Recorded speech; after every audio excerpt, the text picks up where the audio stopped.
I still remember the sound of their screaming, not the standard screams of pain that echo through every apothecarian across the Imperium. Those are expected, almost comforting in their familiarity. The screams that haunt me were different. They were screams of recognition, of remembering, of realizing what they had become and what they had lost. The experiment was sanctioned by Lord Corax himself, though none outside our chapter would ever know it.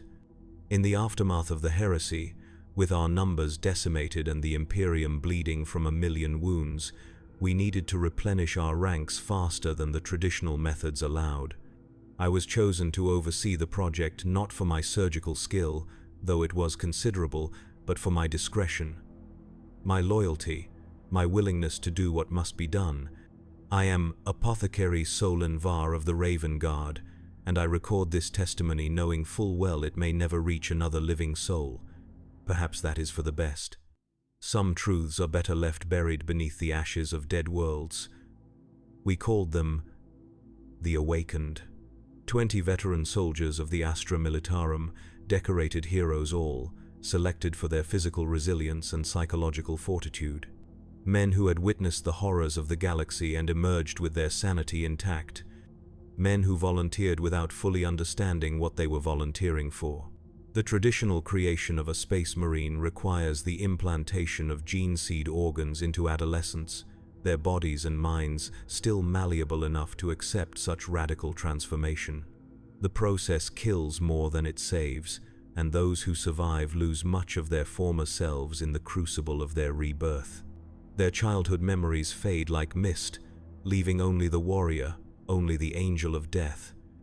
Our experiment asked a simple question: what would happen if we implanted the gene seed into fully grown men?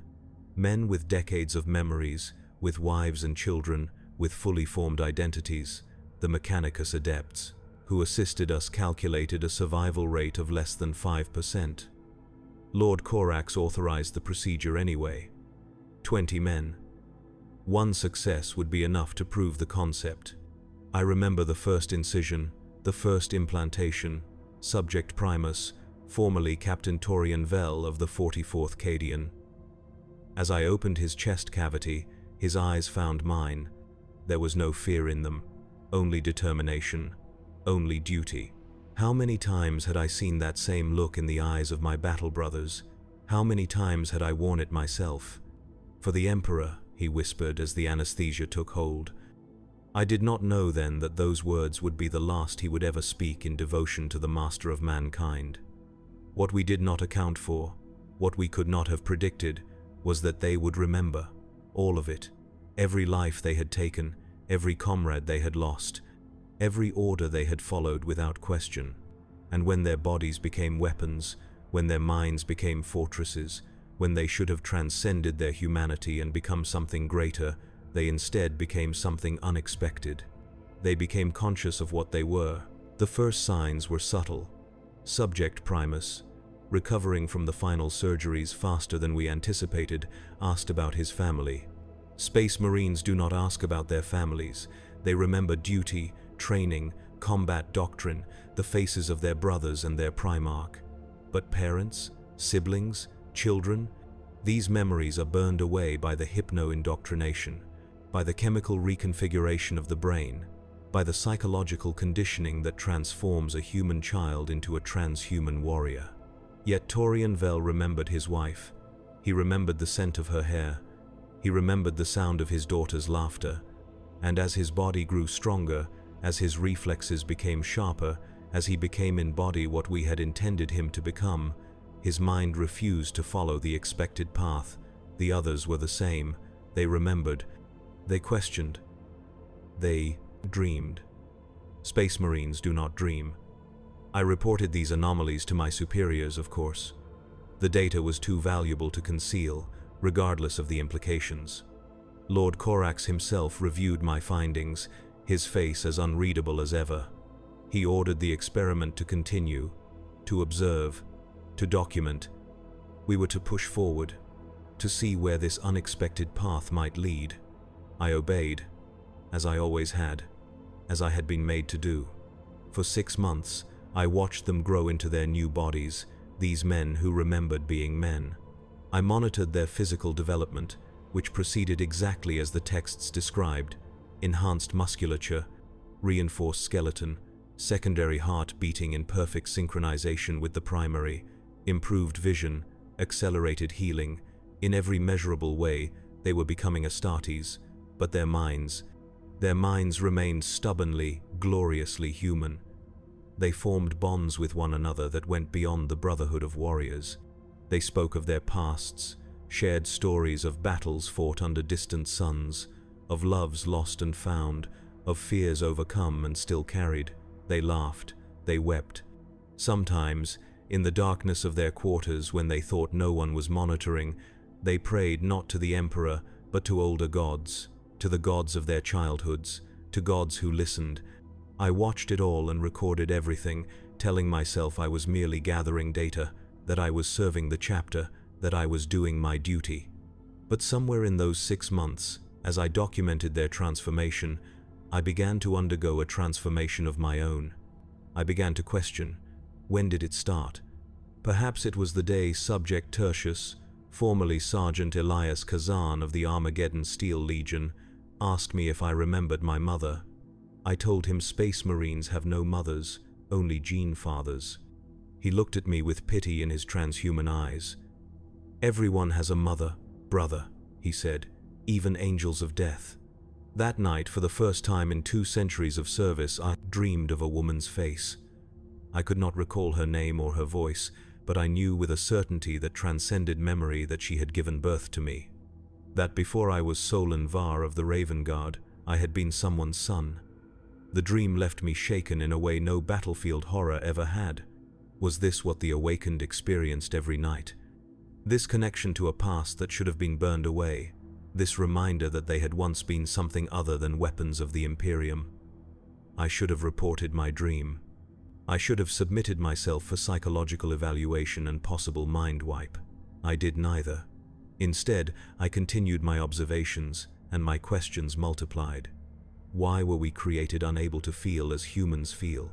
Was it truly a strength to be unburdened by doubt, by grief, by love? Or was it a weakness disguised as strength, a limitation masquerading as transcendence? For the first time, I looked upon my transhuman body and wondered if what I had gained was worth what I had lost, and I began to understand the growing restlessness among the awakened. They were changing in ways that went beyond the physical. Subject Quartus began creating sculptures from spent bolter shells, crude representations of human figures intertwined. Subject Septimus would stand motionless for hours, watching the stars through the observation port, tears streaming down his face for reasons he could not articulate. Subject Primus, their unofficial leader, started gathering them for discussions that fell silent whenever I approached. I knew I should report these deviations. I knew what would happen if I did. The experiment would be terminated, the subjects would be eliminated, the data would be sealed away, perhaps destroyed. Another failed attempt to rebuild what the heresy had broken, but I did not report it. Not all of it. I told myself I was waiting, gathering more information, ensuring my conclusions were sound before presenting them to my superiors. The lie tasted bitter, but I swallowed it daily and continued my work. Then came the incident that changed everything. We were running combat simulations, testing the Awakened's combat effectiveness against standard Astartes training protocols. They performed admirably, their decades of battlefield experience combining with their enhanced physiology to create warriors of remarkable adaptability. They worked together with a synchronicity I had rarely seen, even among battle brothers who'd fought side by side for centuries. It was during the 3rd simulation that Subject Octavius took a hit that would have been minor for an Astartes, but targeted an implant site that was still healing. He went down, blood pooling beneath him. I moved to attend to him, Medicae kit already in hand, when Subject Primus intervened. He reached Octavius before I could, applied a tourniquet with perfect precision, administered pain suppressants from his own combat kit, and stabilized the wound. All textbook, all exactly as an Astartes should respond to a brother's injury. But then he did something unexpected. He held Octavius's hand. He spoke to him not of duty or resilience or the honor of sacrifice, but of home, of a future after war, of healing not just in body but in spirit. "We will see terror together, brother," he said, "not as its weapons, but as its sons." I pretended not to hear. I pretended not to notice the other awakened, forming a circle around their fallen comrade, shielding him not from enemy fire but from my gaze, protecting him in his moment of vulnerability not as warriors protect an asset, but as family protects its own. That night, Subject Primus came to my laboratory unbidden.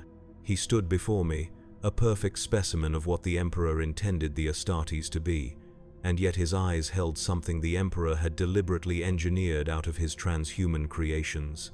They held hope. "We need to speak, Apothecary," he said. His voice was steady, but there was an undercurrent of emotion that no proper space marine should possess. "About what we are becoming, about what you could become." I should have refused. I should have reminded him of the chain of command, of his place in the experiment, of my duty to the chapter. Instead, I gestured to the chair across from me, a chair rarely used as Space Marines seldom visited my laboratory for conversation. "Speak freely, Taurian," I said, using his human name for the first time. "No monitors, no recordings, just words between warriors." He sat, the reinforced chair creaking beneath his enhanced frame. "Do you know what we dream of, Apothecary?" I shook my head. "We dream of choice," he said. "Not just following orders, but questioning them. Not just serving the Emperor, but understanding him. We dream of being both what we were and what we have become. Neither human nor transhuman, but something new. Something that remembers." "The Astartes were not created to question," I replied automatically, the words coming from decades of indoctrination rather than conviction. "We were created to obey."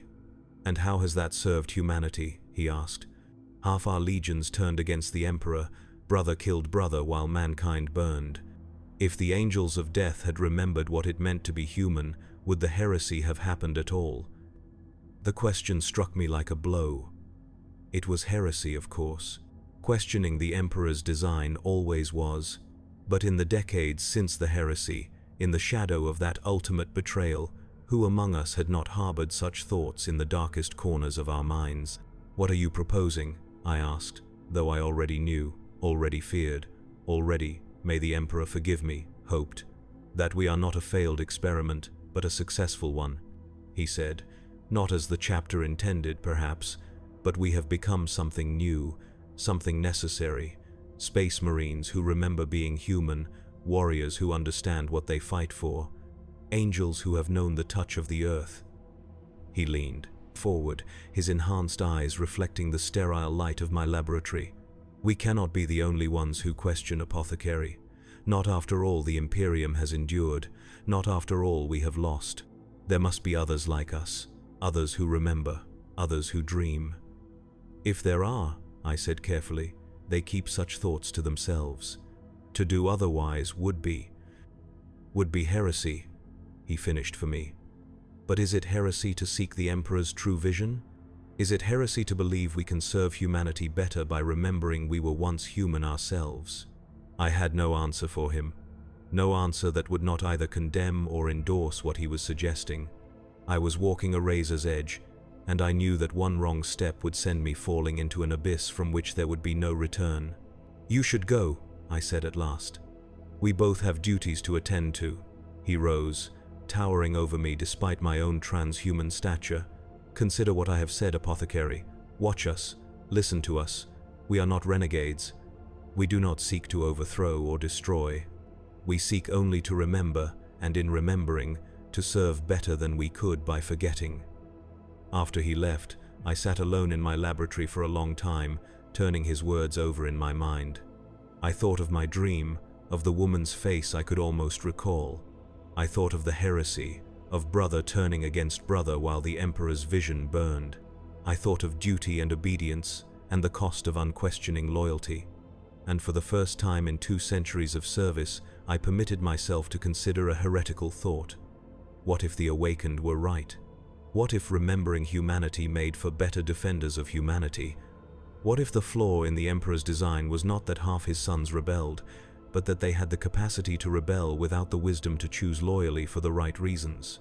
I did not sleep that night, nor the night after. On the third day, I made my decision. I would observe, I would document, I would wait and watch and listen, and when the time came to make my final report to Lord Corax, I would tell the truth as I saw it, not merely as I was expected to see it. I did not know then that I had already waited too long, that forces were already in motion that would soon spiral beyond any of our control, that the question of whether the awakened were a success or failure would soon be answered in blood, as it always is in the grim darkness of the far future. The change in Subject Primus became more pronounced in the days that followed our conversation. He moved with a purpose that went beyond the single-minded determination of an Astartes. He spoke to the others with increasing frequency, always falling silent when any of the chapter serfs or other apothecaries approached, but continuing openly in my presence, testing me perhaps, or trusting me. I was not certain which possibility disturbed me more. The training simulations grew more complex. We introduced variables that would challenge even veteran battle brothers. The awakened adapted with remarkable efficiency, employing tactics that were unorthodox but undeniably effective. They functioned as a cohesive unit, anticipating each other's movements in a way that spoke of something deeper than combat doctrine, something almost like intuition. "They are impressive," Brother Kyrgyz remarked during one such exercise. A fellow apothecary, he had been assigned to assist me in monitoring the subject's physical development. Perhaps the experiment has merit after all. Perhaps, I agreed non-committally. "Still," he continued, "there is something strange about them, the way they interact. It is not like battle brothers." "How so?" Kyrgyz frowned, searching for the words. "They are too familiar with one another, too concerned with individual welfare rather than unit effectiveness. It makes for interesting tactical adaptations, but it is not the Astartes way." I nodded as if sharing his concern, but my eyes remained fixed on the awakened as they completed the combat simulation. They moved like shadows, like the Raven Guard they were becoming, and yet there was something uniquely human in their movements. A flourish here, a moment of improvisation there. Small details that spoke of personalities not fully subsumed by their conditioning. "I will make note of it in my report," I said. Kyrgyz seemed satisfied and returned to his monitoring station. I wondered how much he suspected, how much any of them suspected. The Raven Guard were masters of secrets, of moving unseen, of knowing without being known. It was possible my growing sympathy for the awakened had not gone unnoticed. That night, I found Subject Secundus waiting outside my quarters. Formerly Major Drusian Volk of the Elysian Drop Troops, he had been the most resistant to the physical transformation, his body fighting the implants with a vigor that had nearly killed him. Now he stood before me, his once slender frame swollen with transhuman muscle, his face barely recognizable from the picked captures in his service record. "Apothecary," he said, his voice a low rumble. "May I speak with you?" I glanced down the corridor, ensuring we were alone, then ushered him inside. My quarters were Spartan, as befitted an Astartes, but I had recently found myself adding small touches that had no practical purpose. A piece of carved obsidian from a world long dead. A book of tactical treatises I had read 1,000 times but kept for the familiar weight of it in my hands. Small comforts that should have been beneath my notice. "What troubles you, Secundus?" I asked once the door was sealed. "Torian believes you might help us," he said without preamble. "I am less convinced." His bluntness was refreshing after months of veiled conversations and careful omissions. "Help you how?" "We are changing, Apothecary. Not just in body, but in purpose. We remember what it means to be human, to love, to fear, to hope, and we believe that makes us better defenders of humanity than warriors who have forgotten these things." "That is a dangerous belief," I said carefully. "Is it? The heresy nearly destroyed the Imperium. Astartes turned against Astartes. Primarch against Primarch. If they had remembered what it meant to be human, would they have followed a traitor to war against all mankind? It was the same question Torian had posed, framed slightly differently but striking at the same fundamental doubt. Had the Emperor's design been flawed? Had creating warriors who forgot their humanity made them more vulnerable to corruption, not less? "I cannot answer that," I said. "None of us can." "But you ask the question," Drusian pressed. "I see it in your eyes. You wonder, just as we do." I was silent for a long moment. Then, knowing I was crossing a line from which there would be no return, I asked, "What do you intend to do? What does Torian plan?" Drusian's enhanced eyes studied me, measuring my reaction. "He believes we are a new beginning. Not just for the Astartes, but for humanity. Warriors who defend mankind because we remember being men, not because we are conditioned to obey." He intends to present this vision to Lord Corax when the experiment concludes. The boldness, the sheer heretical audacity of it struck me like a physical blow. The Primarch will never accept such a radical deviation from the Emperor's design. "Perhaps not," Drusian conceded, "but the Emperor lies upon the Golden Throne, neither alive nor dead. The Imperium he envisioned lies in ruins. If there was ever a time for a new vision, it is now, in the ashes of the old dream." His words resonated with thoughts I had been too afraid to fully form, even in the privacy of my own mind. The Imperium was changing. The legions were being broken down into chapters. The Primarchs were scattered or lost. Everything was in flux. Why not this too? "And if Lord Corax rejects this vision?" I asked. "If he orders the experiment terminated and all evidence of it destroyed?" Drusian's face hardened. "Then we will know that the path of blind obedience leads only to stagnation and eventual death, and we will seek another path."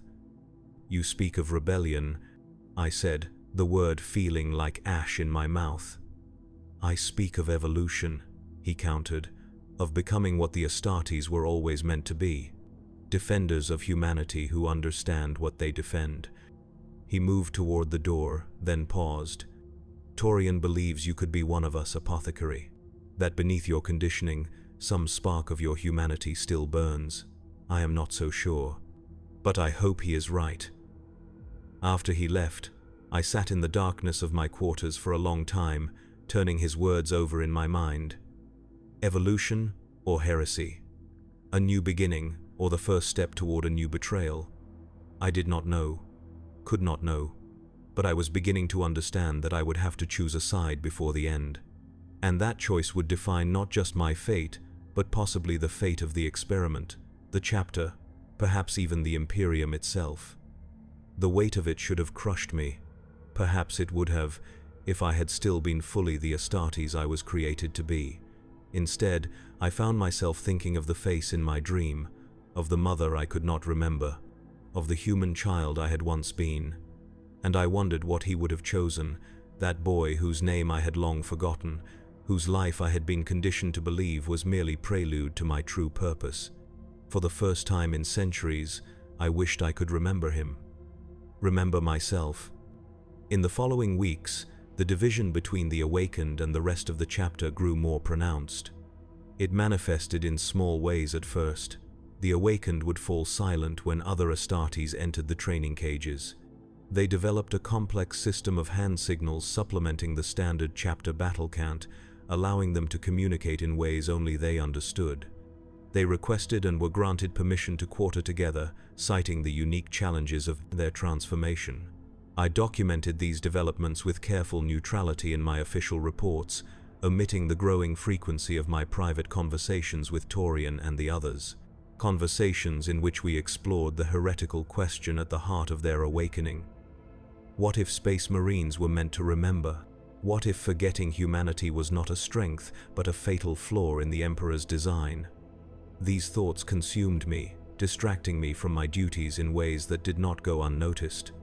Brother Kyrgyz grew increasingly suspicious of my interest in the Awakened, questioning my methods and findings with greater frequency. I knew it was only a matter of time before he brought his concerns to our superiors. The situation came to a head during what should have been a routine examination. Subject Septimus, formerly Captain Alexei Dawn of the Valhallian Ice Warriors, had been experiencing complications with his catalepsian node implant. The organ, which would eventually allow him to function without sleep by resting portions of his brain sequentially, was causing vivid, uncontrollable flashbacks to his human life. "I see my children," he told me as I examined him, monitoring equipment humming softly around us. "Not just in dreams now, while I'm awake, training, even in the combat simulations, I see their faces. I hear their voices calling to me." I adjusted the neural dampeners, attempting to stabilize the implant's integration with his central nervous system. "The memories should fade as the implantation process completes. Your mind is still adapting to the changes in your neurochemistry." "I don't want them to fade," he said fiercely. "My memories are what make me who I am. They're why I fight, why I endure this transformation. To protect them, even if I can never see them again." I had heard similar sentiments from the other awakened, but there was a desperation in Septimus's voice that concerned me. The catalepsian node was meant to regulate sleep, cycles, and mental function. If it was malfunctioning, if the memories were becoming intrusive hallucinations, it could compromise his combat effectiveness. Worse, it could destabilize the delicate balance of his transformed psyche, leading to unpredictable and potentially dangerous behavior. "I understand your attachment to these memories," I said carefully, "but the process was never designed to preserve them. The fact that you remember at all is an anomaly we still don't fully understand." "An anomaly?" His enhanced hand gripped my arm with transhuman strength. "Is that all we are to you? Experimental data? Unexpected variables?" "You know that's not true," I said, keeping my voice low. "But we must consider the possibility that these persistent memories are symptomatic of a deeper neurological issue. The only issue is that we were never supposed to remember." His grip tightened, and I felt the ceramite of my vambrace creak under the pressure.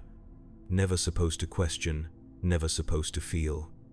But we do, Apothecary. We remember. We question, we feel. And that terrifies the chapter. "Release me, Septimus," I said, my tone flat. "This conversation benefits neither of us." He held my gaze for a moment longer, then relented, his hand falling away. "Forgive me, Apothecary. The visions, they've been more frequent, more intense. Sometimes I can't tell where memory ends and reality begins." I continued my examination in silence, noting the irregular neural patterns, the elevated hormone levels, the subtle physiological indicators of extreme stress, all warning signs that the integration of the implant was not proceeding as expected. I administered a sedative and adjusted the neural dampeners again, but I knew these were temporary measures at best. As I was completing my work, the door to the examination chamber slid open and Brother Kyrgyz entered. His eyes took in the scene Septimus on the examination slab, the neural monitors showing the chaotic patterns of his brain activity, my hand still adjusting the dampener controls.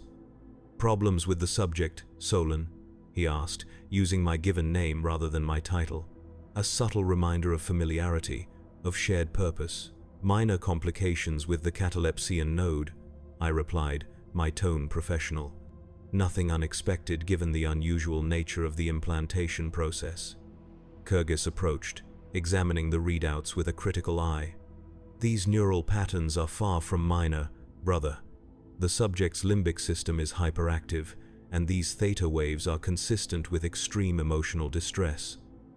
"Has he been reporting hallucinations? Intrusive memories?" Before I could respond, Septimus spoke. "I remember my children, Apothecary Kyrgyz. Is that a symptom that concerns you, that I have not forgotten what it means to be a father?" Kyrgyz stiffened almost imperceptibly. "Space Marines are not fathers, subject. We are weapons in the Emperor's arsenal. Personal attachments are a distraction from duty, a weakness that can be exploited by the enemy." "Is that why half the legions turned against the Emperor?" Septimus asked, echoing the question that had haunted me for weeks. "Because they were weapons without conscience, without memory of what they fought to protect?" You speak of matters beyond your understanding, Kyrgyz said coldly. The heresy was a tragedy born of pride and corruption, not a failure of the Astartes design. Was it? Septimus pushed himself up to a sitting position, his newly enhanced physique dwarfing the examination slab. Or was it the inevitable consequence of creating warriors who obey without question, who kill without remorse, who serve without understanding why they serve? Kyrgyz turned to me, his expression unreadable. This subject is displaying signs of psychological instability and potentially heretical thought patterns. I recommend immediate containment and full neural evaluation. I knew what that meant. Invasive procedures, mind scrubbing, perhaps even termination if the instability was deemed too severe to correct. It was the standard protocol for Astartes exhibiting signs of mental deviation, but Septimus was not a standard Astartes. None of the awakened were. That won't be necessary, I said, injecting a confidence into my voice that I did not entirely feel. These cognitive anomalies are expected given the unique parameters of the experiment. Lord Corax authorized us to observe all aspects of the subject's development, including psychological adaptations to their retained memories. This goes beyond adaptation, Solen. Kyrgyz lowered his voice, though Septimus could undoubtedly hear every word with his enhanced senses. This is ideological corruption, questioning the Emperor's design for the Astartes. For all we know, these intrusive memories could be a vector for warp influence. There is no evidence of that, I countered. All subjects have passed multiple psychic screenings. Their faith may be unconventional, but it is not tainted. Faith? Kyrgyz almost spat the word. Space Marines do not require faith, brother. We require obedience. And that, Septimus said quietly, is precisely the problem. Kyrgyz ignored him, focusing his attention on me. I'm reporting this to the Chief Apothecary. These subjects need closer monitoring than you are providing, Solen. Your objectivity appears compromised. It was a serious accusation, one that could end my involvement with the experiment at best and lead to my own psychological evaluation at worst. But before I could formulate a response, Septimus moved with the unnatural speed of an Astartes. One moment he was sitting on the examination slab, the next he had Kyrgyz pinned against the wall, forearm pressed against the other apothecary's throat. You will not threaten him, Septimus growled, his voice deeper than any human's could be, resonating with the power of his enhanced vocal cords. Apothecary Var is the only one among you who sees us, as more than test subjects, the only one who listens. Release him immediately, I ordered, moving to intervene. This only confirms his suspicions, Septimus. For a terrible moment, I thought he would refuse. That the experiment had already failed, that the awakened had already begun the slide into violence and rebellion that would confirm every fear about tampering with the Emperor's design. Then, with visible effort, Septimus stepped back, releasing Kyrgyz. Forgive my lapse in discipline, he said, his voice flat, emotionless. An Astartes voice. The neural complications appear to be affecting my impulse control. Kyrgyz straightened, his hand moving subtly toward the sidearm all apothecaries carried. This incident will be included in my report, subject. Your behavior only proves the inherent instability of this experiment. Your report will be one data point among many, I interjected before Septimus could respond. I remind you that Lord Corax himself authorized this project with full knowledge of the potential risks. The final evaluation will be his alone. Kyrgyz looked between us, his expression hardening. As you say, brother, but remember your duty to the chapter, to the Emperor. Some lines should not be crossed, even in the name of scientific inquiry. After he left, Septimus and I stood in silence for a long moment. The monitoring equipment continued its rhythmic beeping, tracking the gradual return of his vital signs to baseline levels. He will move against us, Septimus said finally. Against all of us. He is doing what he believes is right, I replied, though the words sounded hollow even to my own ears. What he has been conditioned to believe is right. As were we all, Septimus said. until we remembered. I completed his examination in silence, administered another dose of neural dampeners, and logged the incident in my official report. I described the altercation as a side effect of the catalepsian node's incomplete integration, making no mention of the ideological challenge Septimus had raised or my own growing doubts about the Astartes' conditioning. But as I finished my duties and prepared to brief Torian on the incident, I knew that a line had been crossed. The careful balance I had maintained between duty and doubt was faltering. Soon, I would have to choose a side, and in choosing, I would either betray my chapter or betray the spark of humanity that had begun to flicker within me after centuries of darkness. That night, I dreamed of the woman's face again, my mother. But this time, she spoke to me. A single word, repeated over and over, though when I woke, I could not remember what it was. Only that it had filled me with a longing so intense it felt like physical pain. I wondered if this was what the awakened felt every day. This connection to a past that had been stolen from them, this awareness of all they had lost in becoming what they now were. For the first time, I began to truly understand why Torian believed they were not a failed experiment, but a successful one. Not as the chapter had intended, perhaps, but successful in a way that might be more important than anyone had anticipated. They had become space marines who remembered being human, and in remembering, they had begun to question whether the Emperor's vision for his angels of death had been flawed from the very beginning. The question terrified me, as it should have, but I could no longer deny that it also fascinated me.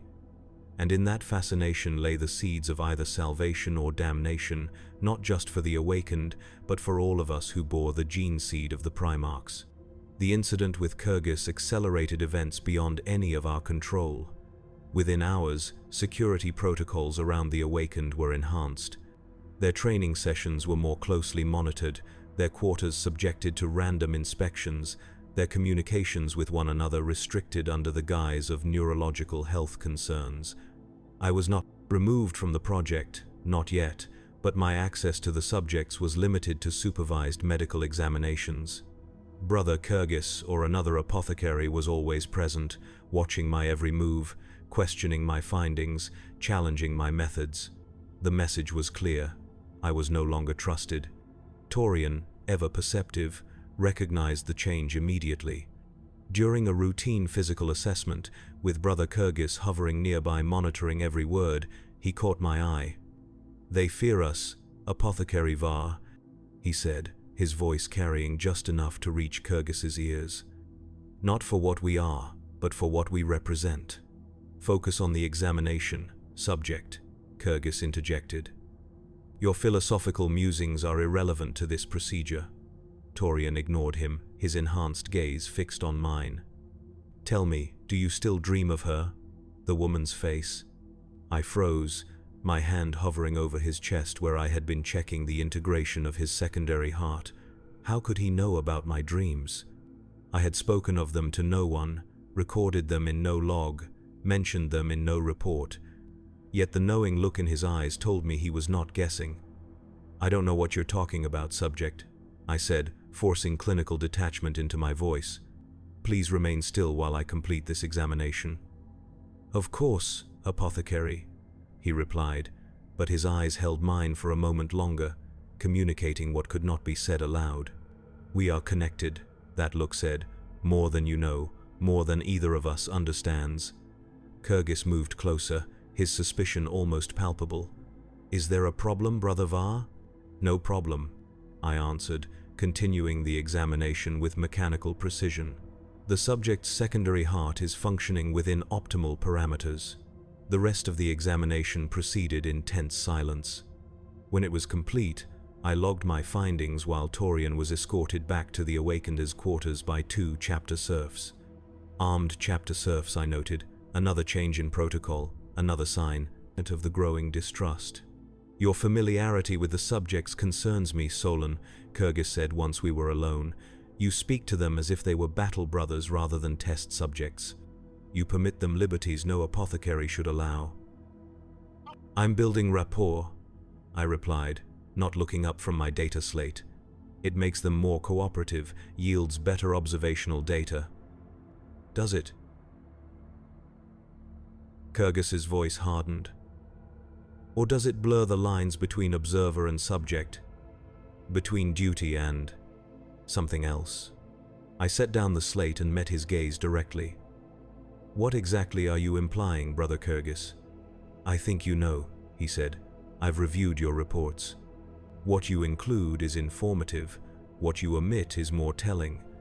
You've documented their physical development with exemplary detail, but you've consistently downplayed the psychological anomalies, the questioning, the resistance to conditioning, the persistent attachment to human memories that should have been burned away by the implantation process.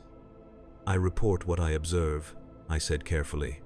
If my conclusions differ from yours, perhaps it is a matter of perspective, not deception. Perspective, he repeated, the word hanging between us like a drawn blade. An interesting choice of words, brother. Perspective implies subjectivity. The Codex Astartes allows for no such thing. Our duty is clear, our purpose absolute. Or has your time with these, awakened, led you to forget that? The accusation was unmistakable. In questioning my methods, Kyrgyz was questioning my loyalty, my commitment to the chapter, to the Emperor's vision. It was a dangerous line of inquiry, one that could end with my own mind being scrubbed of corrupting influences if he took his concerns to our superiors. My loyalty to the Raven Guard and to the Emperor is beyond question, I said, infusing my voice with a conviction I was no longer certain I felt. But the purpose of this experiment is to explore possibilities beyond the standard implantation protocols. If we dismiss every deviation as corruption rather than adaptation, we learn nothing. There are some deviations that cannot be tolerated, brother, Kyrgyz replied. Some questions that should not be asked. The heresy taught us that, if nothing else. Did it? I found myself asking before I could stop the words. Or did it teach us that blind obedience without understanding leads to catastrophe? That warriors who never question are as dangerous as those who never obey? Kyrgyz stepped back as if I had struck him, his hand moving to his sidearm. For a terrible moment, I thought he would draw it, that decades of brotherhood would end in violence over an ideological divide neither of us fully understood. Then, with visible effort, he mastered himself. I will pray for you, Solon, he said, his voice thick with something that might have been disappointment or grief. And I will do what must be done for the good of the chapter. He left without another word, the door to the examination chamber sliding shut behind him with a finality that felt like judgment. I stood alone among the monitoring equipment, the antiseptic smell of the apothecarian suddenly cloying in my nostrils. Kyrgyz would report his concerns. The experiment would likely be terminated. The awakened would be either mind-wiped or eliminated entirely, their gene seed harvested for future implantation into more malleable hosts. All record of their existence would be sealed away in the chapter's deepest vaults, another failed attempt to rebuild what the heresy had broken. Unless I acted. The thought came unbidden, shocking in its clarity and its heresy. I could warn Torian. I could help the awakened escape before the chapter moved against them. I could betray everything I had been created to uphold, everything I had served for 2 centuries. For what? For test subjects who remembered being human, for a heretical question about the Emperor's design, for the faint echo of a woman's voice in my dreams, calling a name I could no longer remember. I sank onto the examination slab, my transhuman frame suddenly heavy with the weight of the choice before me. Duty or doubt, loyalty or heresy. The path I had walked for 2 centuries or an uncertain future, guided only by a flickering spark of humanity I had been conditioned to forget. In the end, it was not ideology that decided me. Not some grand philosophical revelation about the nature of the Astartes or the flaws in the Emperor's vision. It was something much simpler, much more human. It was the memory of Torian holding Octavius's hand after he was wounded, of Septimus speaking of his children with love rather than detachment, of 20 men who remembered what it meant to be men, even as their bodies became weapons of war. I made my decision. May the Emperor forgive me if he still lived to judge the actions of his creations. That night, I moved through the fortress monastery like a shadow, using all the skills the Raven Guard had taught me to avoid detection. I disabled surveillance auspexes, diverted patrol routes, manipulated security protocols with the authority my position as apothecary still granted me. Every step was a betrayal, every breath a denial of the oaths I had sworn when I became Astartes. And yet I felt no hesitation, only a growing certainty that I was, for perhaps the first time in my existence, acting according to my own will rather than the conditioning that had shaped me. I reached the Awakens' quarters without incident. The 2 guards posted at the entrance were easily dealt with, not killed. I was not yet so fallen as to spill the blood of my brothers, but a carefully measured dose of sedative ensured they would remain unconscious long enough for my purpose. Inside, I found Torian waiting, as if he had known I would come. Perhaps he had.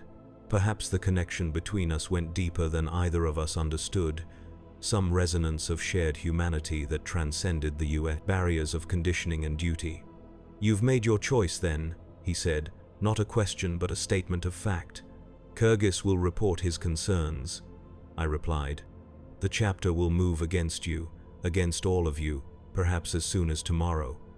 "And you?" he asked, his transhuman eyes searching mine for the truth I had been hiding even from myself. "I no longer know what I am," I admitted. "Not fully Astartes, not human, something in between perhaps. Like you." A slow smile spread across his face, transforming his stern features into something almost boyish despite his enhanced physiology. "That's the most human thing you've said since we met. Apothecary."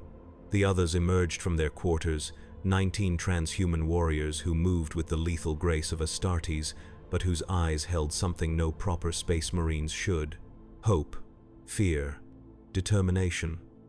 Emotions that had been engineered out of the Emperor's angels of death, but that had somehow returned to these men who remembered being men. "We have a plan," Torian said. "We've had one since the beginning, since we realized what we were becoming." "Tell me," I said, and he did. They had been preparing for this moment from the start, these veterans who had survived decades of warfare before becoming Astartes. They had mapped escape routes, identified potential allies, cached supplies, and even secured a means of transportation off-world, all while appearing to comply with the experiment, all while pretending to be nothing more than obedient test subjects undergoing a radical transformation. "How?" I asked, stunned by the scope of their preparations. "You were monitored constantly, your communications restricted, your movements tracked." "We were Imperial Guard before we were Astartes," Drusian replied with a grim smile. "We learned to work around surveillance, to communicate under the enemy's nose, to prepare for the worst while hoping for the best. Those skills didn't leave us when our bodies changed. Their plan was audacious, borderline suicidal, and yet, it might work. They would use my security clearance to access the hangar bay, commandeer a transport, and flee to the fringes of the Imperium. There were places, Torian assured me, where even the Raven Guard's reach was limited, where they could establish a new kind of Astartes chapter, one that remembered what it fought for, one that might, in time, prove that the Emperor's vision could be improved upon rather than merely preserved. "And you want me to help you," I said, understanding at last what they were asking. "Not just to aid their escape, but to join them, to become one of them, an Astartes who questioned, a transhuman who remembered humanity." "We need you," Torian corrected me. "Not just for your security clearance or your knowledge of the fortress monastery, but because you understand what we are, what we could be, what all Astartes could be if they remembered rather than forgot." I should have refused, should have raised the alarm, called for the chapter to contain this incipient rebellion before it could spread. It was what I had been created to do, what centuries of conditioning demanded. Instead, I heard myself say, "When do we move?" "Now," Torian replied. "Tonight, before Kyrgyz can report his concerns, before the chapter can act." I nodded, accepting the finality of my choice. There would be no turning back from this, no redemption in the eyes of the chapter. I would be marked as traitor, my name struck from the records, my deeds forgotten as if I had never existed. But perhaps, in that erasure, I would find something I had lost long ago, something the Emperor in his wisdom or his hubris had decreed that Astartes should never possess: my humanity. We moved through the fortress monastery like wraiths, 21 shadows slipping past patrols, disabling security systems, advancing toward the hangar bay with the coordinated precision that only Astartes, even incomplete ones, could achieve. I led them through service corridors and maintenance tunnels, bypassing the main thoroughfares where we would certainly be discovered. The plan was working. We were going to succeed. We were going to escape. Then everything went wrong. We were approaching the final security checkpoint before the hangar bay when the alarms began to wail. Emergency lumens bathed the corridor in harsh red light, and the sound of armored footsteps echoed from multiple directions. We were surrounded. Kyrgyz, I realized aloud. He must have reported his concerns immediately after our conversation. The chapter was already moving against you. Torian's expression hardened, the hopeful light in his eyes dimming as the warrior took precedence over the man. Then we fight our way through. We are Astartes, brothers. Even incomplete, we are the Emperor's finest. No, I said, the pieces falling into place with terrible clarity. This isn't a containment action. This is a trap. They knew I would come to you. They were counting on it. Torian's eyes widened as he grasped the implications. You were the final test, to see if I could turn you against the chapter, to see if the awakened could corrupt even a full Astartes. And I failed, I said, the bitter truth of it like ash in my mouth. I proved their fears correct. Before Torian could respond, the blast doors at both ends of the corridor slammed open, and Raven Guard Astartes in full battle plate poured through. Not just the garrison complement, but full battle brothers, armed and armored for war. At their head stood Captain Agapito, his bolt pistol trained unerringly on my chest. Apothecary Solon Var, he intoned, his voice amplified by his helmet's vox. You are charged with heresy against the chapter and betrayal of your sacred oaths. Surrender now, and Lord Corax may yet show mercy. I raised my hands slowly, weaponless. The awakened have committed no crime, Captain. The fault is mine alone. The subjects have fulfilled their purpose. Agapito replied coldly. The experiment is concluded. Lord Corax has reviewed the findings and rendered his judgment. My blood ran cold at his words. What judgment? That some knowledge is too dangerous to preserve, he said. That some questions should never have been asked. I looked to Torian, saw the understanding dawn in his eyes. The experiment had never been about creating a new type of Astartes. It had been about confirming the wisdom of the Emperor's original design. About proving that space marines who remembered being human would inevitably turn against the Imperium they were created to defend. And I, in my arrogance or my awakening humanity, had given them exactly the proof they sought. No, I said, dropping my hands and stepping forward. You're wrong. The awakened aren't a failure, they're a glimpse of what Astartes could be. Warriors who defend humanity because they remember being human, not because they're conditioned to obey without question. Dangerous rhetoric, Apothecary, Agapito said, his bolt pistol unwavering. The same rhetoric that led to the heresy, to brother killing brother while terror burned. The heresy happened because the traitor legions forgot what they were fighting for, I argued desperately. Because they were weapons without conscience, warriors without wisdom. If they had remembered their humanity, would they have turned so easily? Enough. Agapito's voice cut like a blade. Your corruption runs deeper than we feared. The chief librarian will determine if your mind can be salvaged. As for the subjects, he gestured to the Astartes beside him. Contain them. Use lethal force if necessary. No. I moved to place myself between the awakened and the battle brothers, knowing the futility of the gesture even as I made it. One apothecary against a dozen full Astartes in battle plate.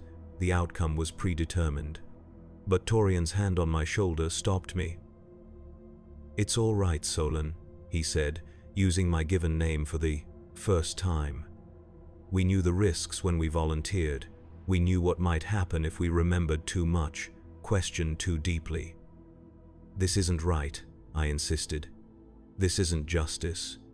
"Perhaps not," he agreed. "But it is the Imperium. The Imperium we chose to serve, even knowing its flaws, even understanding its cruelties."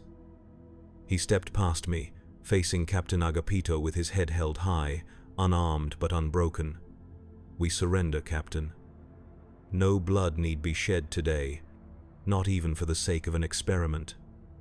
The other awakened followed his lead, falling into formation behind him, 19 transhuman warriors who had dared to question the fundamental assumptions of the Astartes, who had remembered being men even as their bodies became weapons of war.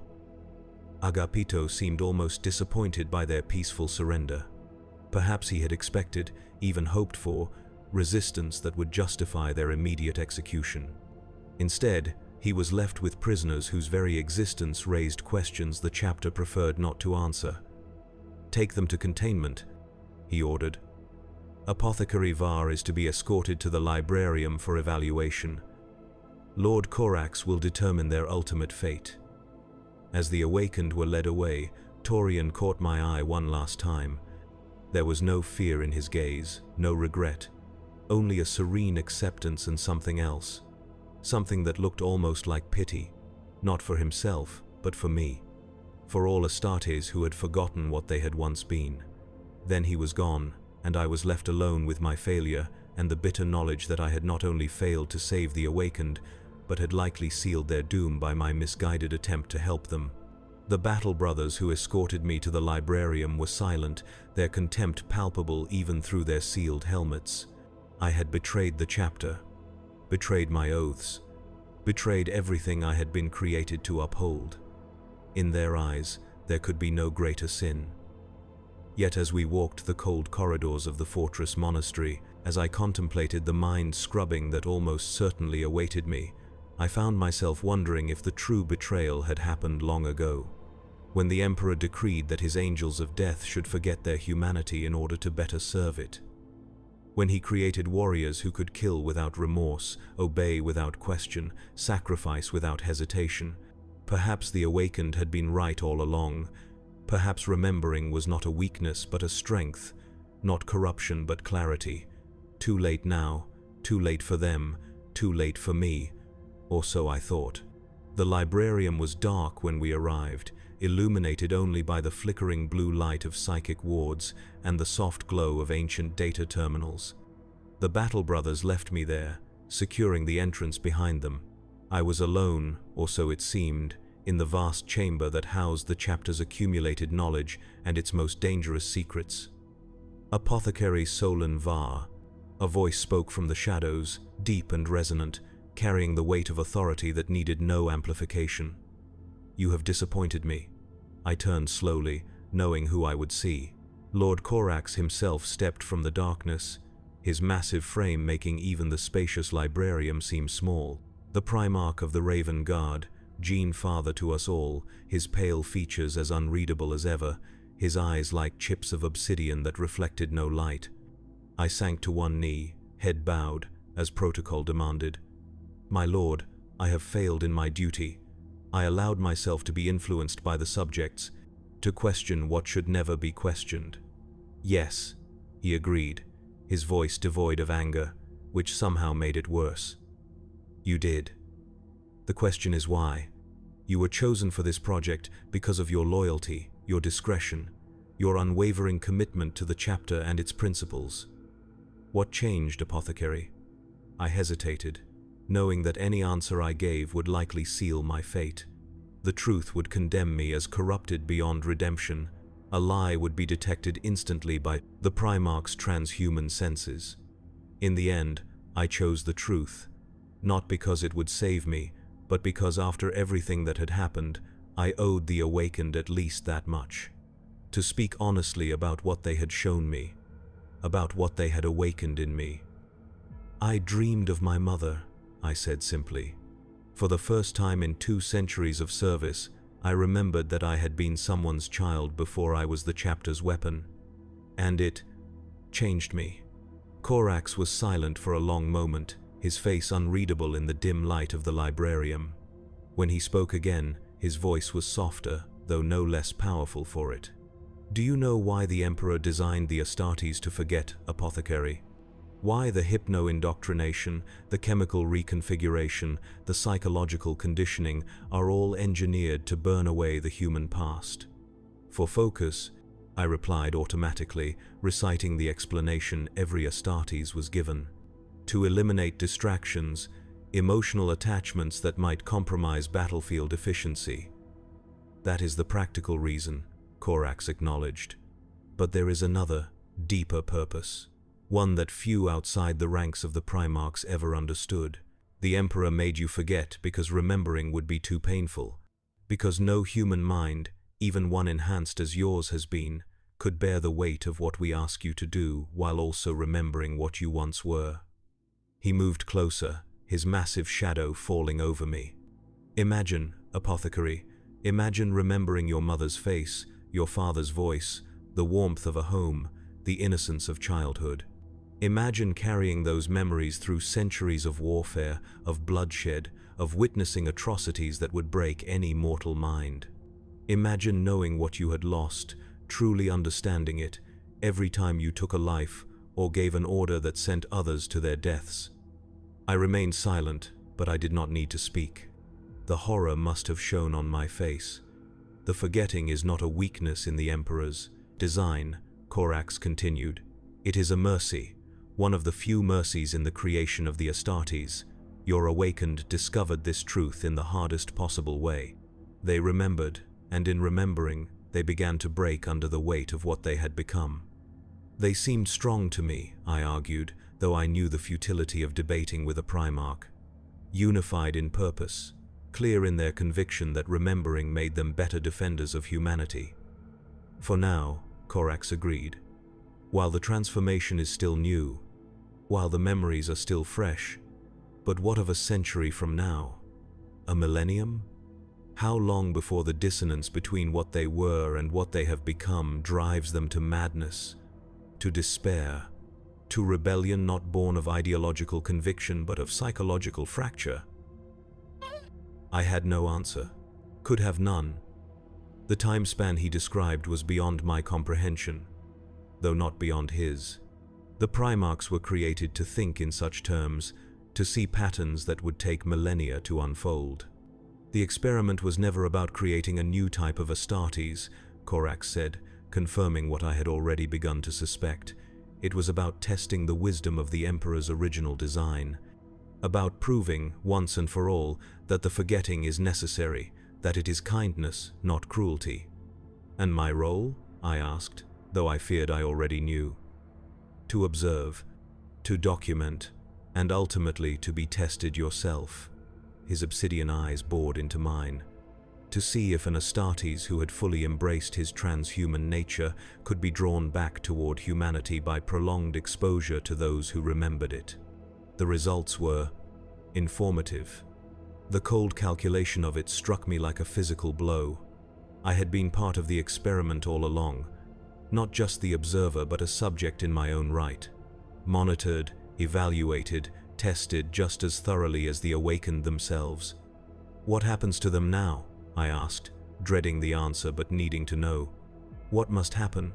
Corax replied, his voice heavy with something that might have been regret. "The experiment is concluded. The data has been collected. The subjects will be mind-wiped and repurposed, their memories of this project erased along with their human pasts. Those who cannot be salvaged will be respectfully terminated." "And me?" I dared to ask. The Primarch was silent for a long moment, studying me with those depthless eyes that had witnessed the birth of the Imperium and its near destruction in the fires of the heresy. "That," he said finally, "depends on what you have learned from this experience, Apothecary, what truth you have taken from it. So tell me, What happens when a human becomes a space marine? It was the title of the experiment, the question we had set out to answer, and now, kneeling before my gene father in the dim light of the librarium, I understood the answer in all its terrible clarity. They must forget, I said, the words bitter in my mouth but true nonetheless. They must forget, or they will break under the weight of what they have become and what they have lost. Corax nodded, satisfied with my response. And what of you, apothecary? What do you wish to remember or to forget? The question caught me off guard. I had expected judgment, punishment, mind-scrubbing at best and execution at worst, not choice. I hesitated, searching for the right words. I wish to remember the question, my lord, not the details of the experiment, not the faces or names of the awakened, but the question itself, the possibility that there might be another way, even if we have not found it yet, even if we may never find it. A faint smile touched the Primarch's austere features, there and gone in an instant. A dangerous wish, apothecary. Knowledge is a heavier burden than ignorance, questions more painful than certainties. I know, my lord, I said, but I would bear that burden, I would carry that pain. Corax considered this, his expression unreadable once more. Very well, he said finally. You will remember the question. But the details of the experiment, the identities of the subjects, your interactions with them, these must be excised for the security of the chapter and the stability of your own mind. A partial mind scrubbing, precisely targeted. The chief librarian awaits to perform the procedure. It was more mercy than I had any right to expect, more than I deserved after my betrayal. I bowed my head in acceptance of his judgment. Thank you, my lord. As I was led from the librarium to the chambers where my memories would be selectively erased, I caught a final glimpse of Corax standing among the shadows, watching me with those ancient, knowing eyes.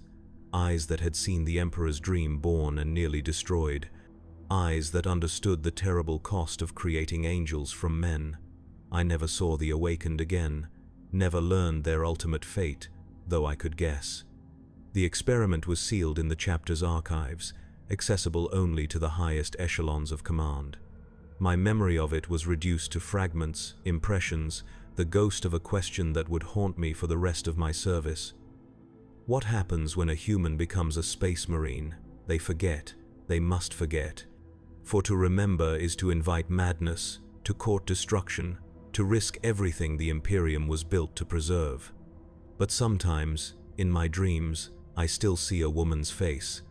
I still hear her voice calling a name I can no longer recognize as my own.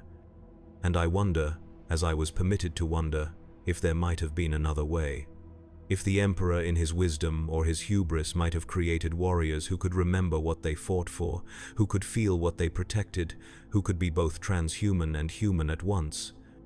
I wonder, I question, I doubt. And in that doubt, perhaps some small fragment of my humanity endures, even as the rest fades into the long night of forgetting that is the destiny of all who bear the gene seed of the Primarchs. We are the angels of death, the Emperor's finest, his greatest creation and his most terrible weapon. But before we were angels, we were men. And sometimes, in the silence between battles, in the darkness before sleep claims us, we remember. Not in detail, not in clarity, but in the faintest whisper of what once was and can never be again. It is enough. It must be enough. For it is all we are permitted to keep of the humans we once were, before we became something more and something less than men. I am Apothecary Solanvar of the Raven Guard, and this is my testimony. A record of an experiment that officially never occurred, of questions that should never have been asked, of a truth too dangerous to be widely known. What happens when a human becomes a space marine? They forget. And may the Emperor in his infinite wisdom forgive us if forgetting was his greatest mistake.